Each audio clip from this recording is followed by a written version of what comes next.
Good afternoon. My name is Amber Heck, and I'm from the University of North Texas Health Science Center. I have been a health professions educator for 16 years, and I have worked at 4 different schools, developing curriculum, mostly flipped classroom, active learning. So I love to talk about instructional strategies. Today, I've brought you a presentation along with a worksheet that you can complete as we go. But I'll introduce that in the chat momentarily. But as far as the way the lecture works, I want to make sure that this is, an open discussion. I love for you to put your comments and questions in the chat, or if you, have something to say, by all means, jump in, raise your hand, and we can have a discussion at any point. Let's begin. First of all, I wanted to make sure and share that I have no conflicts of interest to declare related to this particular presentation at all. Here are the objectives for my presentation. One is to differentiate among common learner profiles encountered in health professions education. 2, identify challenges in engaging learners of different profiles in educational settings. 3, select teaching strategies and engagement techniques that support groups with mixed learner profiles.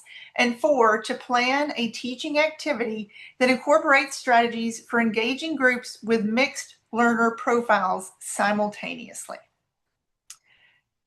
This is our agenda for this session. We're going to do a brief introduction, and I will introduce the worksheet as well. Then we're going to focus on 5 common learner profile spectra, and then we'll have a little bit of time at the end for reflection and conclusion.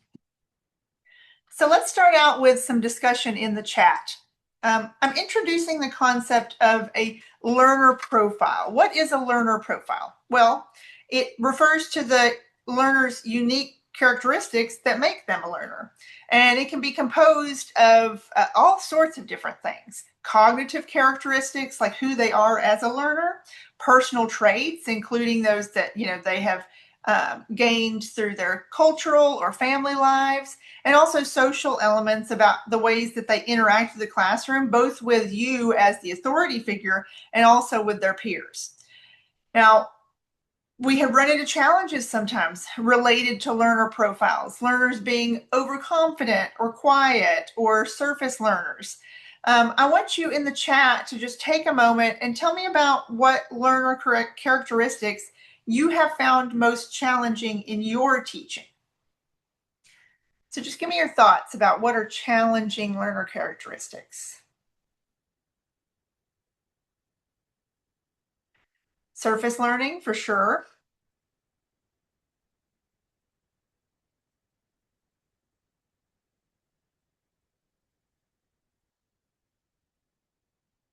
They are, yes, focused on optimizing efficiency over deep learning, right? Disengagement, neurodiversity, entitlement, some social elements, apathy, overconfidence. These are all really good examples that I think will be very similar to what we talk about today.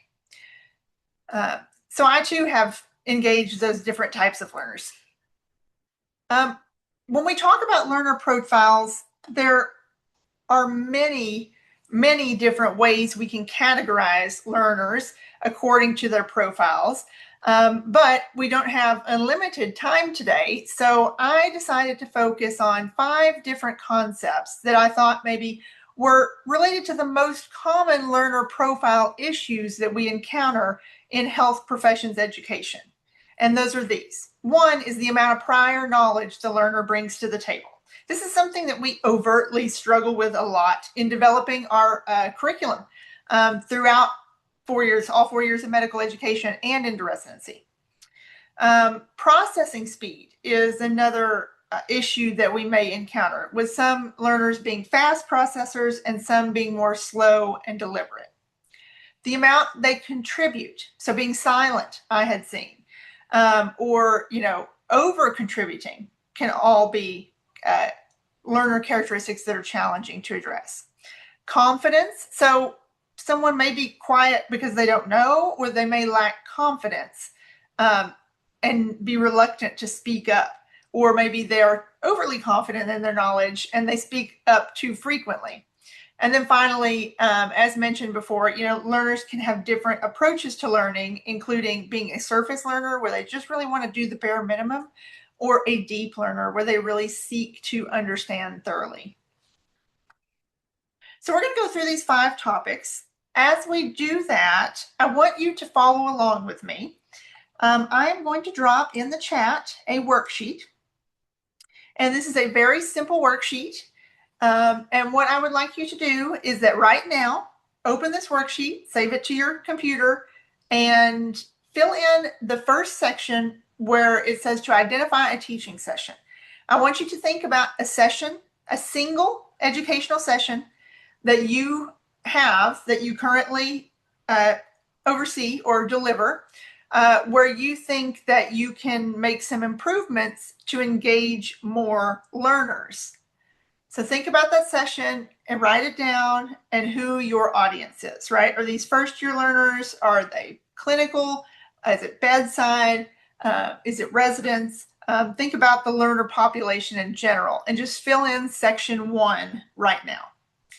As we go through this session, for each of our different learner profile spectra, the 5 that we introduced in the previous slide, I will give you teaching strategies on how to engage mixed groups of learners related to that spectra. And then as you counter some that you're interested in and think can help you better engage your learners in that session that you've identified, write them down. I ask you to write down 2 of them during our talk, and some notes on what learner profiles you're addressing and how you will use it in your session. And then we'll come back and have a discussion about that at the end. I'm assuming everybody is able to access the worksheet because I didn't see anything otherwise. So let's jump right in. Our first category is prior knowledge. So let's talk about prior knowledge. Each of these learner profiles, I'm going to talk about 2 separate ends of the spectrum, but do know that these are more complex than being dyads, right? Learners can exist anywhere on the spectrum between these 2, and they also can move where they are on the spectrum based on all sorts of things like the content or the classroom environment. But I think this one related to prior knowledge is probably the one we're most commonly faced with. So I wanted to start with it. So what does this spectrum look like? Well, on one end, you have the novice who has very little prior knowledge. And because of that, they're starting at step 1. They tend to rely pretty heavily on memorization and surface level details. They don't have a large repertoire of prior knowledge to connect to. Then on the other end, you have learners with lots of prior knowledge. They have advanced knowledge. And these learners, since they have all sorts of prior knowledge, are able to integrate new concepts into their existing conceptual frameworks in their memory. Therefore, they can make important connections and have a deeper understanding of the material at a faster pace than the novice learner. Now, that's not to say that advanced learners are more or less difficult in the classroom. They can also be challenging to deal with. So let's look at some of the common needs and pitfalls related to this. So the novice learner needs a lot of structure and clarity in order to build that foundational knowledge. And one of the most common pitfalls that you'll face with novice learners is that they can be subject to cognitive overload and become really overwhelmed really quickly. We'll talk about cognitive load more on the next slide. The intermediate learners, which is usually where we kind of pitch to, is this middle group in our sessions. Well, they're ready for application of knowledge, right? They're not just basically memorizing the information, they're ready to apply it. But they may be doing so more passively. Our advanced learners, they desire autonomy, they want to be challenged, they're ready for more challenging questions, And if we do not challenge our advanced learners, they may become disengaged in the classroom environment. So we want to find strategies that combine both, the types of questioning that novices are ready for and that which can stretch learners who are more advanced. Let's talk quickly about cognitive overload, though. I want to share with y'all, if you're not aware of this concept of cognitive load. So again, mostly dealing with novice learners in this scenario. However, cognitive load affects everyone, so it really is applicable across the board. In cognitive load theory, there are three components that impact working memory. So working memory is the amount of information you're able to hold in your mind at any one time, right? And it is limited. You can't think about all things at once. So if you divide up what's, in what a student is encountering in the material and what's taking up their working memory, we can divide it into the intrinsic load, the extraneous load, and the germane load. The intrinsic load is just the inherent difficulty of the subject matter itself, right? Biochemistry is challenging, so it has a high intrinsic load, right? The extraneous load is something that the intrinsic load, we can't actually modify it too much, right? The content is challenging itself, but we can, as educators, modify the extraneous and germane load. So the extraneous load is the unnecessary thinking that's caused by the way the material is presented. For example, if the PowerPoint is disorganized, the student will have to spend some of their working memory clarifying the confusion and organizing the material. The germane load is the desirable mental effort that students use to actually process and store the information. And we can impact that as educators by using activities that actually support the processing and storing of information. So we want to create activities that help the learner to memorize and use the information the way they would if they were solving a problem in their future careers. So this is the cognitive load, and we need to consider this when we're focusing on our novice learners and preparing them, to succeed in the classroom. So really decreasing that extraneous load and enhancing the germane load as much as possible, mostly through organization and the design of activities. Also, when we're talking about novice learners and we're wanting to bring them up to the level of the advanced learners in the classroom, I think there are some important general strategies you can implement. And those include these to assess before you teach. So you can, before you begin a module or a course or even a single lecture, you can build in an assessment where you test students' baselines before they begin the activity. Not only is this helpful to you because you can do just-in-time teaching, but it's helpful to the learner too because they're recalling and assessing their prior knowledge. You want to make learning schemas explicit. Memories are stored in the brain in structures called schemas. Information is always stored in relation to other information. So we want to use activities that make these schemas explicit, like having students do concept mapping, for example, or putting up a concept map that you created in your PowerPoint to show the relationships between the different concepts or types of information that you're dealing with. You want to help students transfer knowledge with scaffolding. Knowledge transfer is one of the most important cognitive activities that students are going to use in their careers. It refers to using information that you use to solve one problem in a new unencountered scenario, right? So that next patient that walks in the door that they have never seen in a textbook, they're able to transfer their knowledge from the previous scenarios that they learned to this new scenario that they've never encountered yet. And then also with these learners, we want to challenge misconceptions head on. Lots of times we already know from experience the types of things that learners get confused about. We can actually present those ideas to students and tackle them head on before they themselves encounter them in a situation where they're not, where they're not with the educator, or they're alone studying the material or on an exam.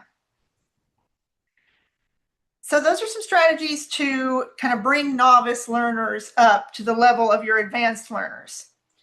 Let's talk about some specific teaching strategies and methods that you can use to bridge the gap between novice learners and advanced learners and actually meet all of their needs in one classroom setting. And throughout this presentation, I have included a slide that looks like this with a similar table with each of our different learner profile categories. So this is where I want you to take that worksheet out and write down the different strategies that you think you might be able to use in your teaching scenario. So for novice and advanced knowledge learners, I'll show you an example on the next slide of this concept called layered questioning. But layered questioning is essentially just asking questions at multiple cognitive levels about the same topic. You're kind of stepping up the information through a series of questions. So the novice learners, you're meeting their needs in the beginning to start at the foundational level, and then you're getting all the way to those stretch questions that will stretch your more advanced learners. Tiered cases is another example. You can use multiple cases or problems during one session and present them with increasing complexity and reasoning demands. So starting with a very simple case, and then going to a more complex case, and then another more complex case in a tiered format. Progressive disclosure. This refers to just revealing the information gradually instead of presenting the entire case at one time. Sometimes our novice learners need a moment to digest the more basic information that our advanced learners are able to skip over. So revealing them, on individual slides in a progressive way can be helpful. And then you can also add optional extension prompts, which are additional questions or tasks that are optional that you make available for those students who finish early or desire more complexity in their discussion. So that's a little bit about, prior knowledge, strategies, and students. Does anybody have any questions or thoughts? Please feel free to jump in the chat at any time.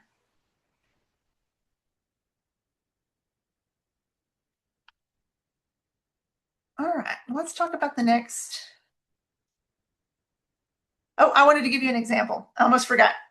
This is an example of layered questioning. So you can see I have 3 different questions here, and each one of them is a different level of difficulty.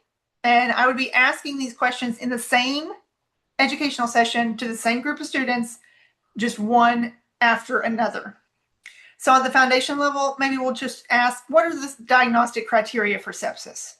So you can see that this is good for novices and for recall. Next, why does sepsis lead to hypotension? Well, this is asking them about application and mechanisms. Finally, I would ask, how would you manage a patient with septic shock and heart failure? So now I'm requiring synthesis and clinical reasoning in my 3rd question. So you can see I brought the students along on the ride to that more advanced layer.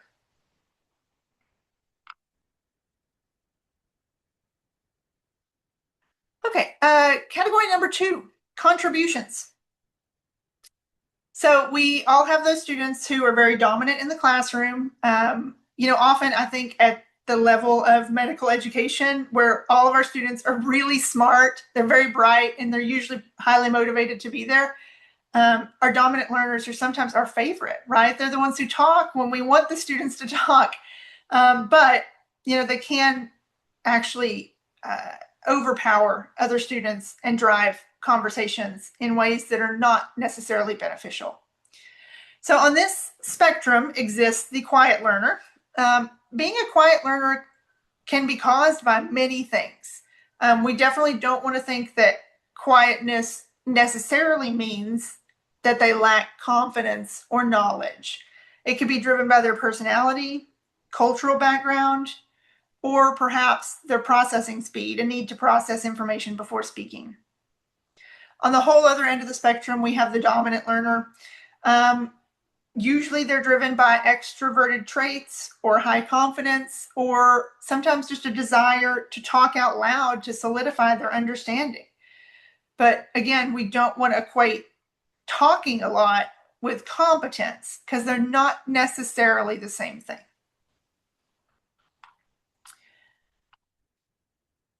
When thinking about this spectrum of the level of contribution that learners make, I think it's helpful to think about this framework that helps us to get our more quiet learners more involved in the conversation. So there's 3 things to consider here. First is that you want to increase access by using activities and opportunities that make it easier for learners to participate, particularly in a non-verbal way. So by using the chat, polling questions that are open-ended, or worksheets that they can write on. These are all ways to increase access for more quiet learners. You want to create a structure. When there's group discussions, give roles, circulate the room, give students some guidance on how to manage the discussion when you're not able to sit in on every group. And also value multiple voices. So actively seeking contributions from multiple different learners, including those who don't speak out that often, can be helpful in, enhancing the contributions of everyone in the classroom.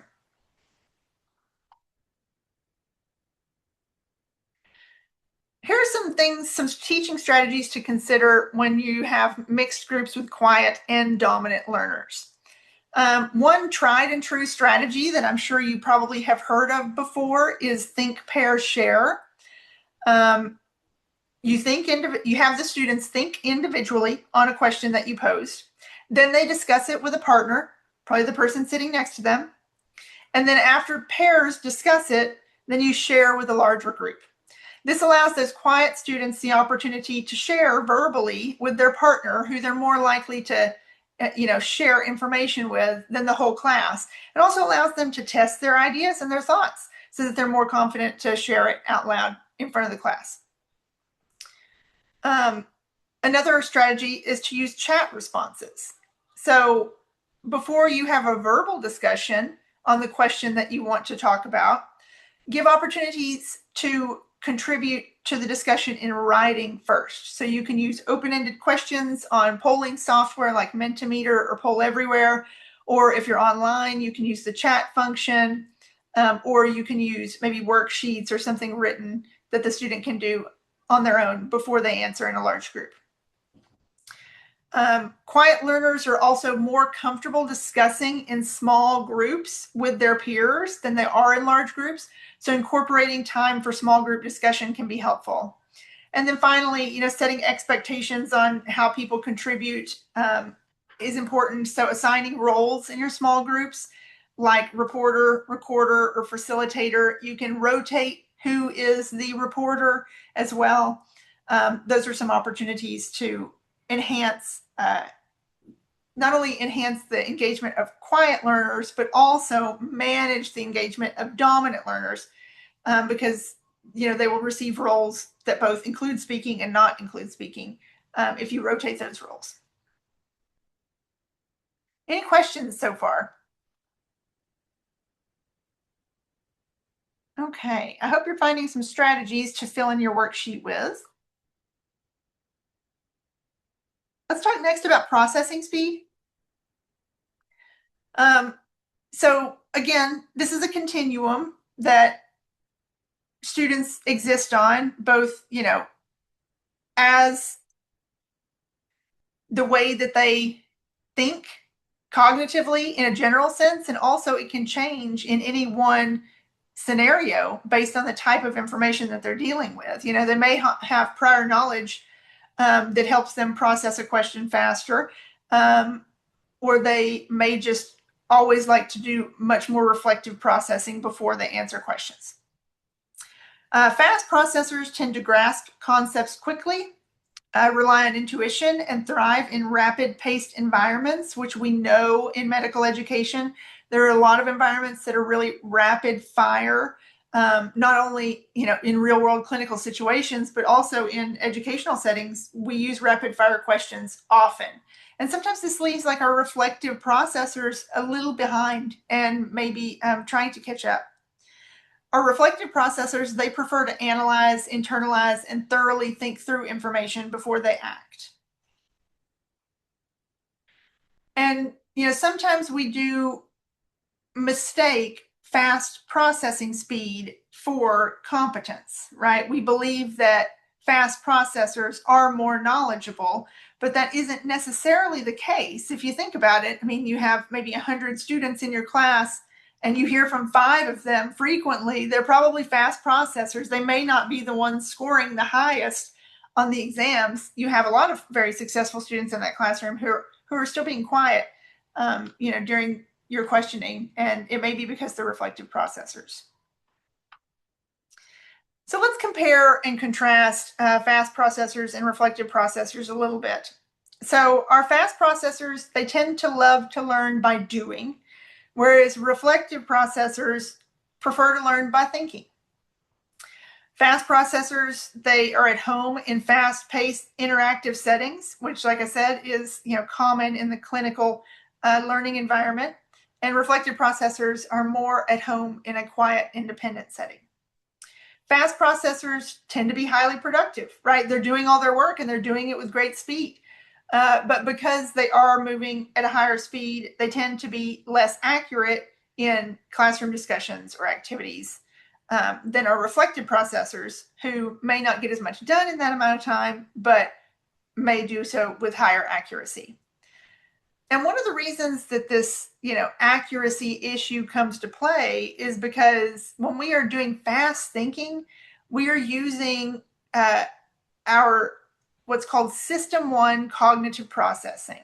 So cognitive processing can be divided into 2 different systems that we use. One is fast, it's subconscious, it's automatic. We tend to use it in everyday decisions. But it can be error prone, right? It can lead you to believe things that are not correct because you're just using pattern recognition.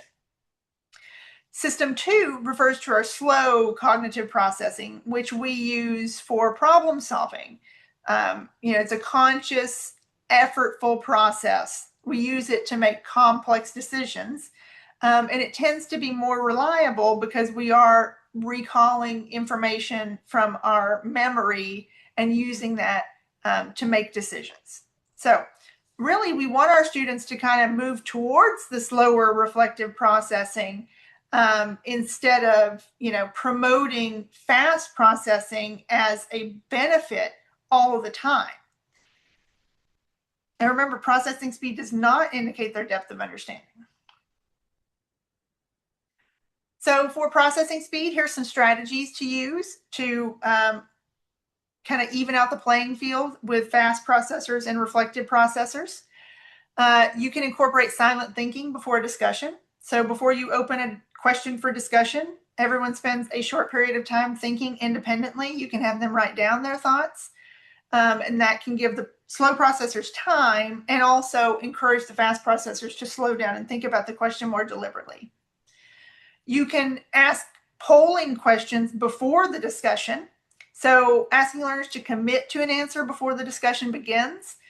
They may commit to that answer quickly, but it does give the fast processors the opportunity to move quickly, and also the slow processors the opportunity to think about the question before you open it up for discussion, so that they can get their thoughts together, so they can engage in the discussion.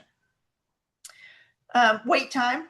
Of course, wait time is just an intentional pause after asking a question and before expecting a response. So this doesn't have to be very long. You can be a 10-second pause, but it is good to pose a question, give a small pause, and then ask for responses from the group to encourage more reflective thinking.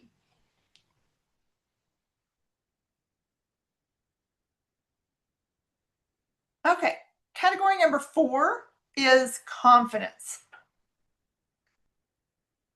So again, this exists on a spectra, and I think these last two categories have been related to, the overall concept of the number of contributions a student is making in the classroom. So a lot of times we think of those quiet students as being hesitant. They may not be quiet because they're hesitant, but there are students in the classroom that are hesitant because they doubt their own abilities and they're avoiding participating because they don't want to be wrong in front of others. And then on the other end of the spectrum, we have students that are overly confident.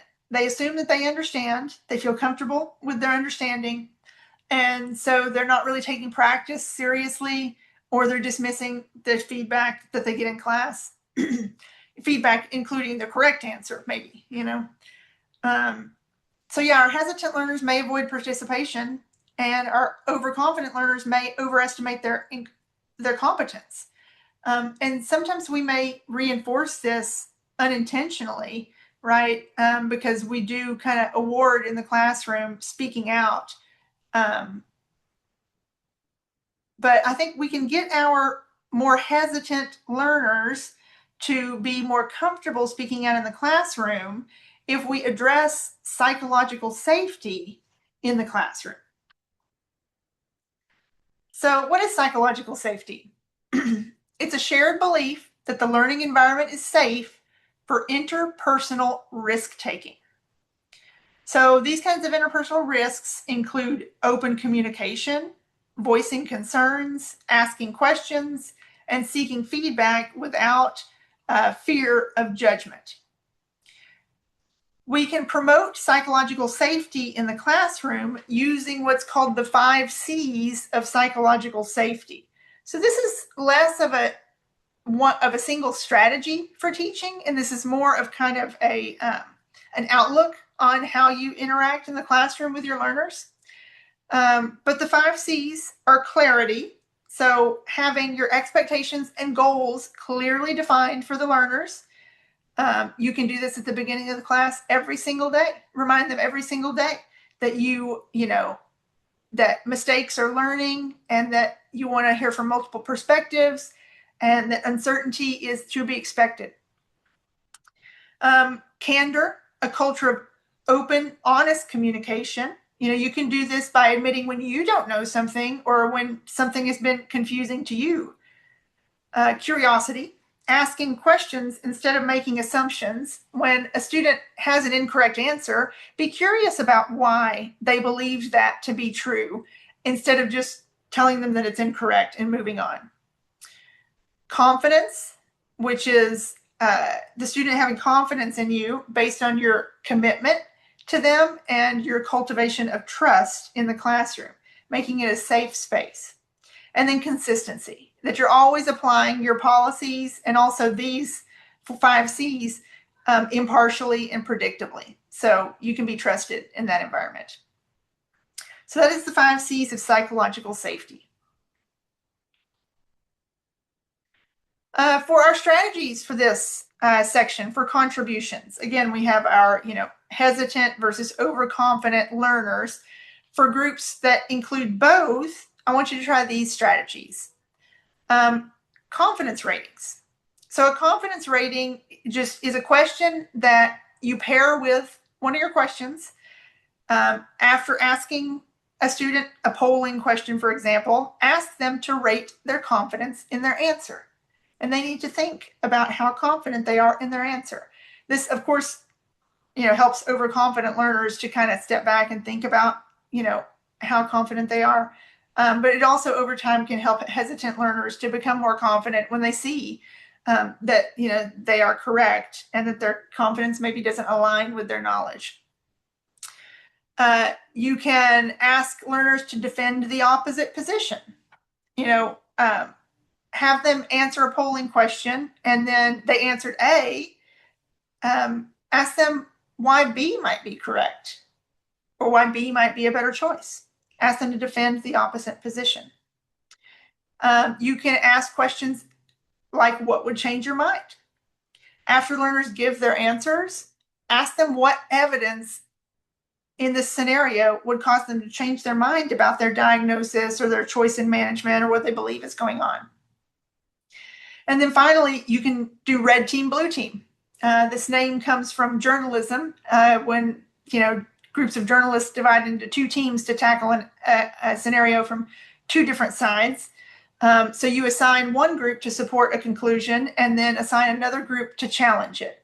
One group believes that the diagnosis is X, and the second group, the blue team, believes that it is not, and ask them to defend each side.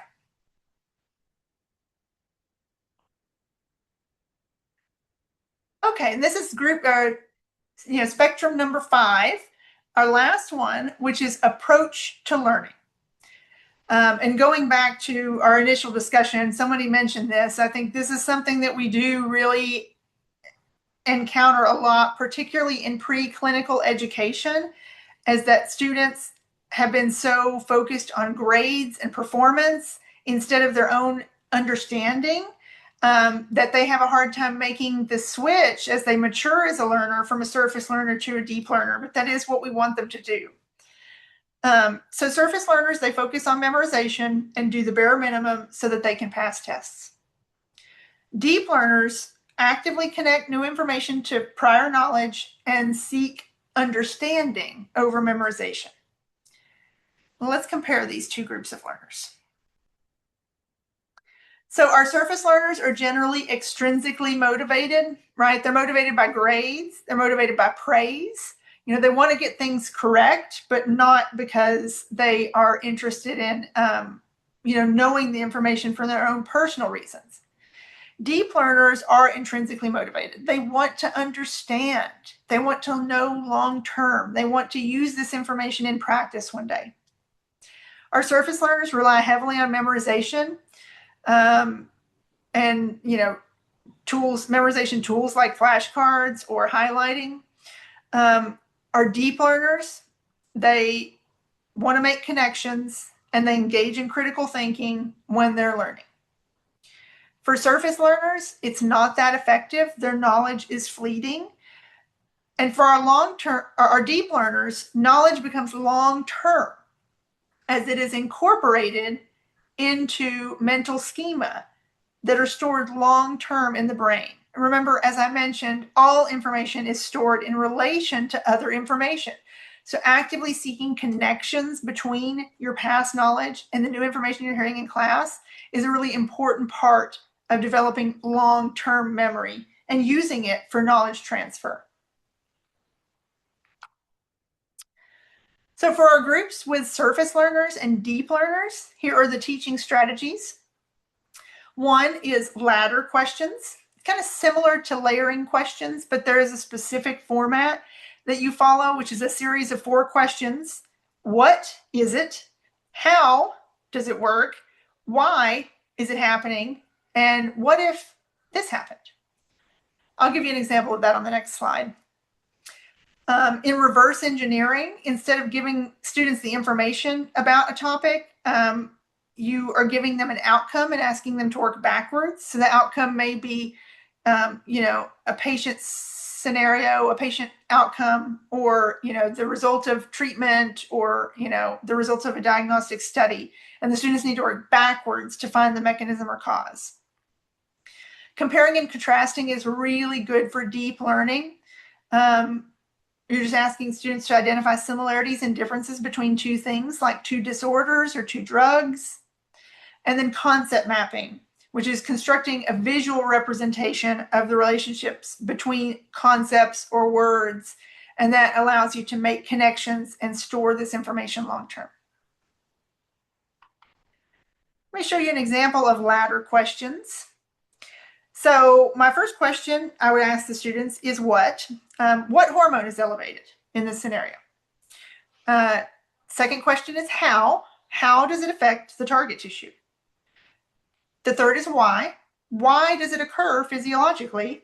And the fourth is what if the receptor were absent? And you can see with each question, we're asking them to think about this situation from a different place, right? So that they're really connecting information, to their prior knowledge.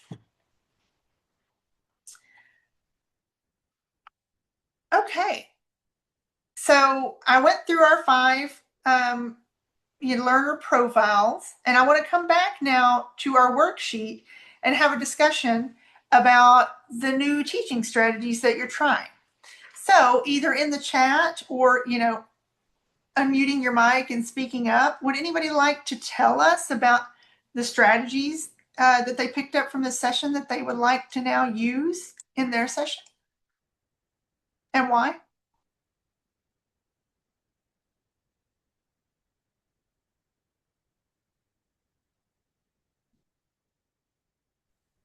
I kind of like the reverse engineering. That's a fun approach. I teach histology, and most students are just give me one example and I know it, and that's not the case for visual specialty like histology or pathology. So making them think about the next steps and then kind of going backwards, I think, to talk about the functions and roles of the different cells would probably be pretty useful to get I think ahead that's of that great. surface learning approach. Yeah, that's a great application. Taking something visual and having them think about, the underlying mechanisms. I think that's a great approach. That's actually all I have today. If y'all want to, talk about any topics, ask any questions, we still have plenty of time here to discuss. I'm going to stop share so we can go into a larger group. But I appreciate your attention.